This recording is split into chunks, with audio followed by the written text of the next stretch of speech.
D'ailleurs et d'ici, les ateliers podcast Jeunesse Plurielle.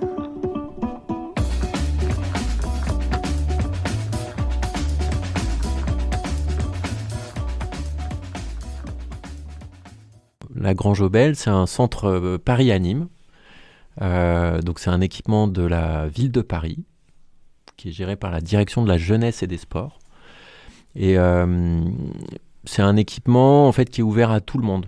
C'est un lieu d'activité, de pratique d'activité où on vient se rencontrer, faire des activités de loisirs, culturelles, sportives, en collectif. Donc on va faire des tas d'activités. La spécificité de ce lieu-là, c'est qu'il a plutôt des salles qui sont liées aux activités corporelles. Donc on va trouver beaucoup d'activités de danse. On a un dojo, donc on fait beaucoup d'arts martiaux. Et puis on a ce petit espace qui est un studio de répétition de musique où on a comme projet maintenant depuis une petite année de créer une radio, une fabrique de podcasts. Et j'ai un grand plaisir de vous accueillir autour de ces micros. Voilà, donc l'activité podcast, c'est l'activité radio. En fait, on a donc ce petit studio de musique qui est insonorisé, où on a des cours de guitare, de percussion, de batterie. Et moi, en arrivant il y a 1 an à la direction de ce lieu, j'avais envie de créer un média, de créer un espace de libre expression, d'échange, de débat. Sur lequel les jeunes pouvaient prendre part. Et donc, d'une expérience précédente, j'avais retenu que la radio, c'était un format assez intéressant, parce que, vous voyez, on a rapidement aménagé en fait la salle, on a investi un peu de matériel, mais somme toute, c'est assez facile à mettre en place.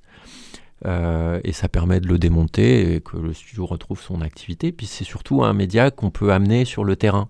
Donc ça peut permettre d'aller à la rencontre des gens, d'aller à la rencontre des partenaires et aussi de faire venir des partenaires pour travailler, comme vous le faites là, le Collège Valmy, utiliser cette ressource et proposer des échanges.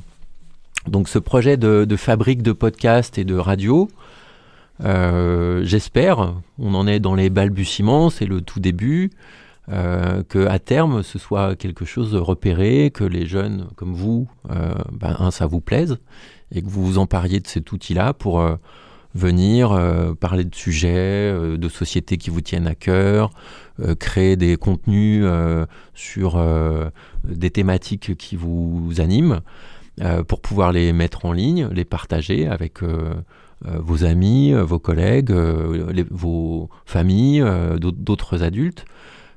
Et puis aussi que vous soyez acteur de cet outil-là. C'est-à-dire que là, on est sur le plateau radio, mais moi, dans mon idée, demain, par exemple, on va avoir beaucoup à l'été, souvent d'animations sportives, d'événements autour du TEP de la Grange aux Belles. Dans mon idée, c'est que petit à petit, il y a un maximum de jeunes qui soient formés sur ces outils-là et qui soient en fait les petits ambassadeurs de cette radio et les grands journalistes de demain, pour pouvoir aller donner à voir ces événements, en garder une mémoire, parce qu'il se passe plein de choses. C'est un quartier, un territoire où il y a beaucoup de ressources, beaucoup de projets, beaucoup d'associations. Et quelque part aussi, faire un podcast et faire une radio, c'est se donner la chance de pouvoir réécouter, entendre des témoignages, réinviter peut-être des gens qui ont animé le quartier ou qui ont grandi et qui ont maintenant des parcours exemplaires ou qui sont tout simplement attachés à revenir. Et c'est un outil qui le permettrait de faire des interviews comme ça. Donc voilà, faire un podcast après, passer du temps, du montage. Et c'est un super outil pédagogique, en tout cas pour nous. Et j'espère que ça marchera.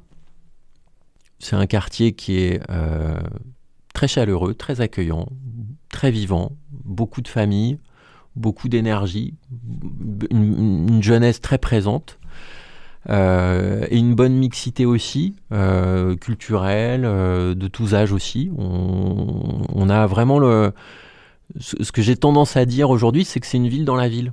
Quelque part, en fait, on rentre pas dans le quartier de la Grange aux Belles parce qu'il n'y a pas forcément, quand on n'y habite pas ou quand on n'y travaille pas, on n'y rentre pas spontanément, mais quand on y est invité ou qu'on y vient, On s'y sent plutôt bien, c'est chaleureux et je le trouve très bien. Je ne sais pas exactement comment il était avant, mais je sais qu'il y a beaucoup d'énergie, de ressources, y compris avec des collègues qui ont travaillé à le rendre, à participer de cette atmosphère chaleureuse. Par exemple, là, on est dans un contexte où il fait encore un peu trop jour, mais il y a des illuminations qui sont installées. Et donc là, c'est aussi un collectif d'associations qui ont décidé de se réunir avec la ville pour que ce quartier-là, il soit illuminé. Après tout, on illumine les Champs-Élysées, on peut illuminer le quartier de la Grange-Belle, c'est très bien aussi. On a peint aussi les pavés, voilà, avec le local associatif et Glicia, ma collègue. Donc les jeunes se sont impliqués pour peindre les pavés, les colorer, donc rendre le quartier aussi gai, chaleureux et attractif. Donc je ne sais pas si ça s'est beaucoup transformé, mais je sais qu'il y a des initiatives pour faire en sorte qu'effectivement il se transforme et dans le bon sens. En tout cas, moi, depuis que j'y suis et que j'y travaille, je m'y sens bien. J'ai rencontré vraiment des gens très sympathiques et voilà, je l'aime beaucoup. Pour le centre d'animation, ben oui, j'ai que des projets parce que je viens d'arriver, donc j'arrive aussi avec un regard peut-être un peu nouveau, avec l'idée qu'il y a plein de potentiel parce qu'on a un bel équipement. Ce projet de radio, c'est aussi déjà une des premières initiatives et envies que j'ai portées. Comme je le disais, j'ai envie que ça essaime sur le quartier dans le sens où on puisse avoir vraiment repéré cet outil. On a appelé la radio passerelle. Parce que à la fois les passerelles du canal, c'est un peu l'emblème de l'arrondissement, mais c'est aussi symboliquement tisser du lien entre plein de gens. Et je crois que c'est notre projet quand on anime un centre comme celui-ci, un centre Paris Anime, c'est vraiment à la fois d'apporter une offre d'activité, mais de travailler à créer du lien, des rencontres, des échanges. Ce qui fait que on vit ensemble, on se connaît mieux, on dépasse des appréhensions et on aborde plein de sujets différents. Donc voilà, ça c'est un projet de créer cet outil de radio passerelle et de faire plein de passerelles avec les gens. Et puis après, c'est pas vraiment uniquement mes projets qui sont importants. C'est surtout de créer des conditions pour qu'il y ait des projets qui soient à l'initiative des habitants, des jeunes comme vous qui côtoyez ce territoire. Et plutôt que développer mes projets qui me tiendraient à cœur, c'est plutôt de mettre l'énergie pour accompagner les projets qui viendraient des gens qui ont envie de faire, une projection débat, une rencontre sur telle thématique. Demain, il y a les Jeux Olympiques, il peut y avoir des envies de faire des activités autour de ça. Donc voilà, être une ressource aussi pour toutes ces initiatives. Moi, je pense que les Jeux Olympiques, qui vont arriver très vite, 2024, au-delà de l'événement sportif, on est à Paris et en fait on va se retrouver en situation où on accueille le monde entier. Donc en fait ça doit nous renvoyer à deux choses. Comment on est en capacité d'accueillir tout le monde et de s'ouvrir à ce monde-là. Donc c'est une formidable opportunité, voilà, de s'ouvrir, de connaître, de rencontrer des gens qui viendront du monde entier. Et il y aura des délégations de partout. Donc ça nous renvoie à notre quelque chose qu'on a et qu'on travaille peut-être pas suffisamment souvent, c'est l'hospitalité. C'est comment on est accueillant, comment on va accueillir les gens. Et c'est une prédisposition où ça nous oblige d'être en posture d'écoute, de compréhension, et d'accompagner des gens pour qu'ils aient des repères dans notre société, là où ils sont accueillis. Donc le vivre ensemble, c'est ça aussi. C'est être à l'écoute des uns des autres et travailler à une posture où on va faire un pas l'un vers l'autre, se rencontrer, échanger.